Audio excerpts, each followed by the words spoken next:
High guys, welcome back to my channel. कसे आहात तुम्ही सगळे? होप सो तुम्ही छानच असणार.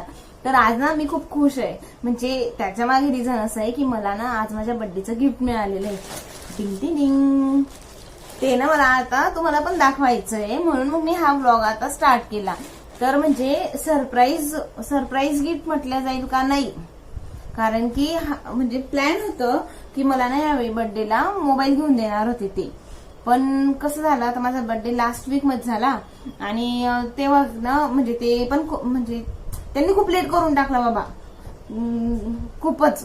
मग मला वाटलं की आता काही होणार नाही. दरवेळेस जसं आपलं म्हणजे ठरतं घेऊन राहून जातं, तसंच मला वाटलं ह्यावेळी तसंच होणार आहे. मग मी ना डोक्यातनं काढून टाकलं होतं आणि आज अचानक ना बेल वाजली आणि समोर बघते तर काय, माझं पार्सल आलेलं. पण मला माहित नव्हतं काय म्हणून. आणि यांचं ना ऑफिस सुरू होतं, तर ना यांनी ना मला सकाळी आपण ओटीपी वगैरे काहीच लिहिलं नव्हतं, फक्त ना नंबर दिलेला होता व्हॉट्सअपला, मला सेंड केलेलं. मी म्हटलं घरातल्या घरात काय सेंड केलं यांनी, विचारलं तर म्हणे असंच होतं म्हणे. म्हटलं ठीक आहे. मग नंतर जेव्हा डोरबेल वाजली ना, म्हणजे त्यांनी काय सेंड करून ठेवलं होतं की समजा जर काय म्हणजे पार्सलवाला आला आणि जर त्यांची मीटिंग चालू असेल तर मग त्यांना उठता नाही येणार ना, म्हणून मग त्यांनी ते म्हणजे सेफ साईड साठी, हो ना, सेफ साईड साठीच ना. सेफ साईड काय? सेफ साईड नाही, सेफ साईड नाही ग. आता मीटिंग चालू असली तर पॉसिबल नाही होत उठणं. हा म्हणून. आणि मग परत मोबाईल घ्या, तुला ओटीपी सेंड करा, तोपर्यंत त्या बिचारा डिलिव्हरी बॉयला वेट करावा लागतो. मग त्यांनी ना मला सेंड करून ठेवलेला होता आणि मग मी तो त्यांना दिला आणि मग मला हे गिफ्ट मिळालं. मग म्हणतात की मोबाईल आला म्हणे. म्हटलं हा कोणता? म्हणे जो आपण ठरवला होता तो. तर आता म्हटलं चला आपण ऍक्च्युली गिफ्ट आहे ना, मी एक्सपेक्ट करत होतो की तेव्हाच यायला पाहिजे होतं, बर्थडेच्या दिवशी. कारण मग बर्थडेच्या दिवशी करू नका तोवर, तुम्ही बोलताय तोवर. बोला बोला. कारण मग बर्थडेच्या दिवशी जे गिफ्ट आलेलं असतं आणि आता जे गिफ्ट आलंय ती एक्साइटमेंट वेगळीच असते. पण मग तेव्हा काय झालं, अचानक नाही, पण तेव्हा काय झालं, ऍक्च्युली मी खूप रिसर्च करत होतो मोबाईलवर. आपल्याला मोबाईल हवा होता मोस्टली ब्लॉगिंगसाठी. Camera is important. मी खूप खुश आहे. आणि मग आपल्या बजेटमध्ये पण असं बसणं गरजेचं आहे की good camera, good quality, good processor. म्हणजे बरंच रिसर्च करावं लागलं मग ते आम्हाला.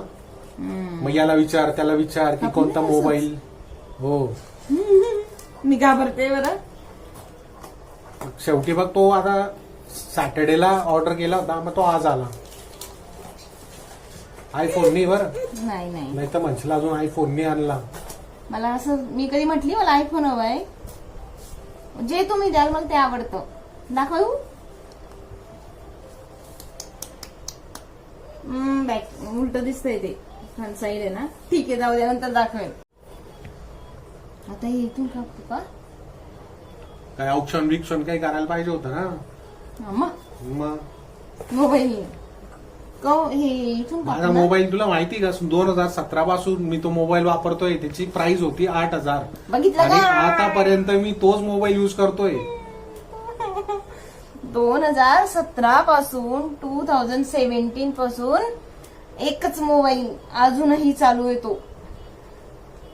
म्हणजे आता हा मला कधी याचा आता हा मिळाला. त्याचे डायरेक्ट कव्हर वगैरे घ्यायला जातो ना, ते दुकानवाले डायरेक्ट म्हणता नाहीये बाई याचं कव्हर नाही. त्यांचं मॉडेल तर इतकं जुनं झालंय, दुकानवाले डायरेक्ट म्हणताय याचं काहीच नाहीये. ते कुठेतरी कधी कोणत्या तरी एखाद्या दुकानात भेटलं तर भेटलं. हो, हे कसं काढू? नाही, असं ओढावं लागेल.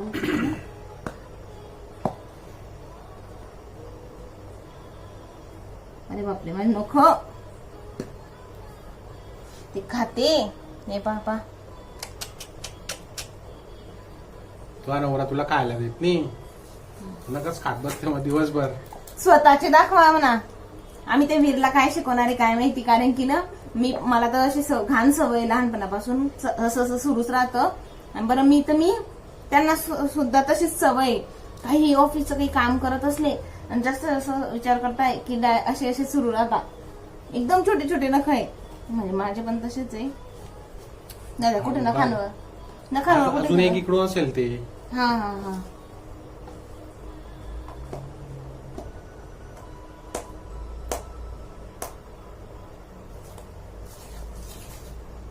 असं आता वरती करतो बॉक्स, हळू खाली पडेल जरा व्यवस्थित. आता डेंजर आहे तुम्ही.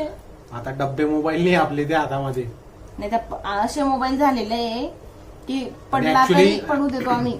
आणि ऍक्च्युली ब्लॉगिंग साठी पण इम्पॉर्टंट होतं ते, कारण ऑडियन्सने बघितलं असेल की जे कॅमेराची क्वालिटीची quality. ना व्हिडिओ क्वालिटी एकदम पुअर होती एकदम, आणि त्यासाठी खूप गरजेचं होतं ब्लॉगिंग साठी मोबाईल. काढून देता का? नाही पाडणार इथं हे हो. मग काढ ना, मग ते ते कशी पाडला होता तेव्हा मोबाईल, आता पण.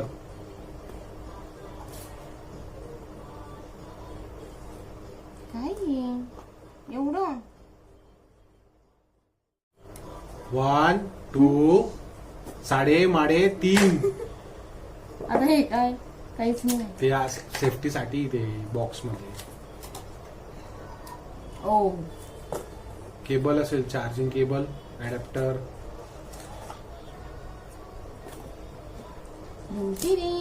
ओरे बापरे, याला पण आहे आता.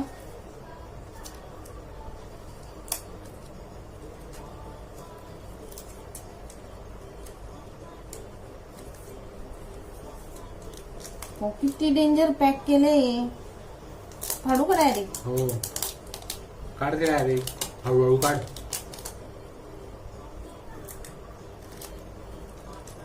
हळूहळूच काढते तरी फाटतंय पण ते. हा, फाडेलच ते, फाडू द्यायचंय ते आपल्याला. काय करणार आहे आता ते ठेवून. मी आधीच म्हटलेलं मी घाबरते.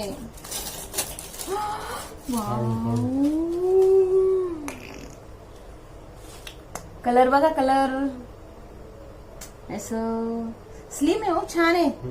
हे बघा, लाईट वेट आहे का? येस.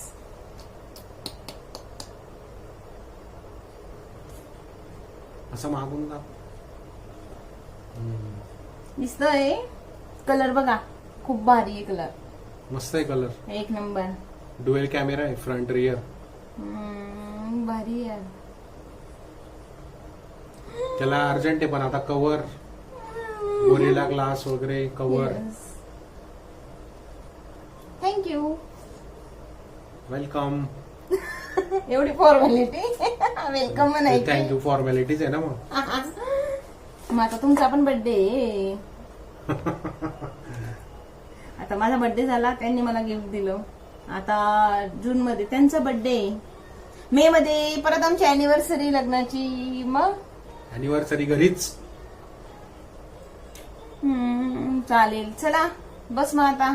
येस. हे फक्त मला तुमच्या समोर म्हणजे तुमच्या सोबत मला अनबॉक्स करायचा होता आणि होप मोबाईल. सो आता व्लॉगिंगची जी आहे फ्रिक्वेन्सी आता वाढेल. आता मोबाईल हा. चांगला आहे आणि क्लॅरिटी पण वाढेल. तुला सांगतोय मी. बोला. आता जरा व्लॉगिंग करत जा आणि जरा व्हिडिओ क्वालिटी वगैरे ते तर आता होईलच बेटर. थोडीफार तर बेटर होईल, चांगलीच होईल. चांगली होईल. आणि मी आता जास्तीत जास्त काहीतरी कंटेंट क्रिएट करत कंटेंट जाईल. क्रिएट करत जा. चालेल, भेटूया मग आपण नेक्स्ट ब्लॉग मध्ये. तोवर गुड नाईट.